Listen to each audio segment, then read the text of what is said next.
ॐ प्रकृत्यै नमः। ॐ विकृत्यै नमः। ॐ विद्यायै नमः। ॐ सर्वभूतहितप्रदायै नमः। ॐ श्रद्धायै नमः। ॐ विभूत्यै नमः। ॐ सुरभ्यै नमः। ॐ परमात्मिकायै नमः। ॐ वाचे नमः। ॐ पद्मालयायै नमः। ॐ पद्मायै नमः। ॐ शुचये नमः। ॐ स्वाहायै नमः। ॐ स्वधायै नमः। ॐ सुधायै नमः। ॐ धन्यायै नमः। ॐ हिरण्मयै नमः। ॐ लक्ष्म्यै नमः। ॐ नित्यपुष्टायै नमः। ॐ विभावर्यै नमः। ॐ आदित्यै नमः। ॐ दित्यै नमः। ॐ दीप्तायै नमः। ॐ वसुधायै नमः। ॐ वसुधारिण्यै नमः। ॐ कमलायै नमः। ॐ कान्तायै नमः। ॐ क्षमायै नमः। ॐ क्षीरोदसम्भवायै नमः। ॐ अनुग्रहपरायै नमः। ॐ रिद्धये नमः। ॐ अनघायै नमः। ॐ हरिवल्लभायै नमः। ॐ अशोकायै नमः। ॐ अमृतायै नमः। ॐ दीप्तायै नमः।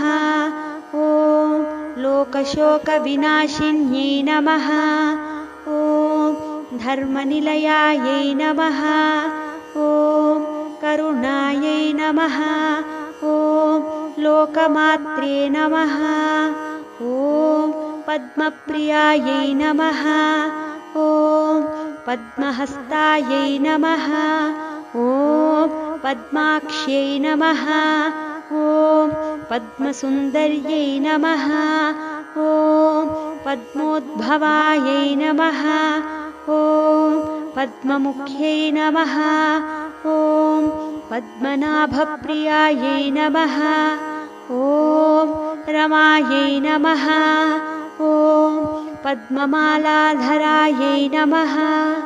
ॐ देव्यै नमः। ॐ पद्मिन्यै नमः। ॐ पुण्यगन्धायै नमः। ॐ सुप्रसन्नायै नमः। ॐ प्रसादाभिमुख्यै नमः। ॐ प्रभायै नमः। ॐ चन्द्रवदनायै नमः। ॐ चन्द्रायै नमः। ॐ चन्द्रसहोदर्यै नमः। ॐ चतुर्भुजायै नमः। ॐ चन्द्ररूपायै नमः। ॐ इन्दिरायै नमः। ॐ इन्दुशीतलायै नमः। ॐ आह्लादजनन्यै नमः। ॐ पुष्ट्यै नमः। ॐ शिवायै नमः। ॐ शिवकर्त्यै नमः। ॐ सत्यै नमः। ॐ विमलायै नमः। ॐ विश्वजनन्यै नमः। ॐ पुष्टये नमः। ॐ दारिद्र्यनाशिन्यै नमः। ॐ प्रीतिपुष्करिण्यै नमः। ॐ शान्तायै नमः। ॐ शुक्लमाल्याम्बरायै नमः।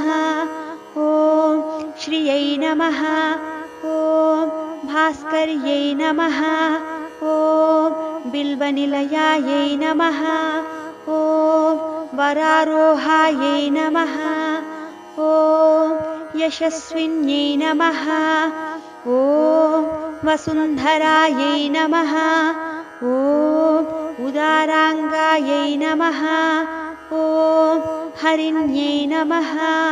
ॐ हेममालिन्यै नमः। ॐ धनधान्यकर्यै नमः। ॐ सिद्धये नमः।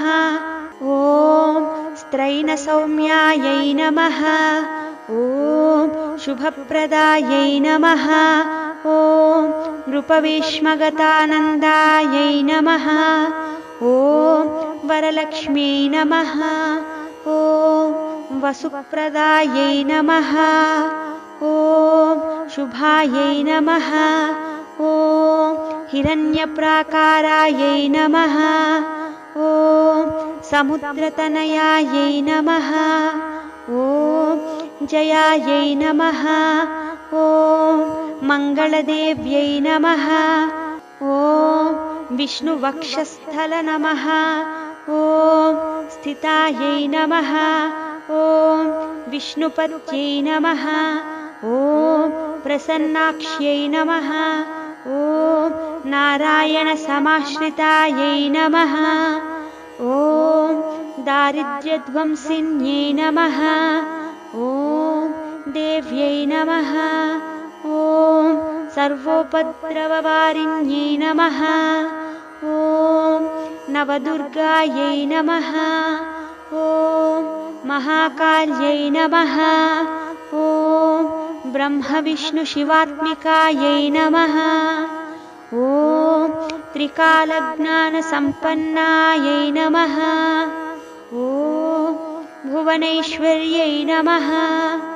इति श्रीलक्ष्म्यष्टोत्तरशतनामावळि समाप्ता।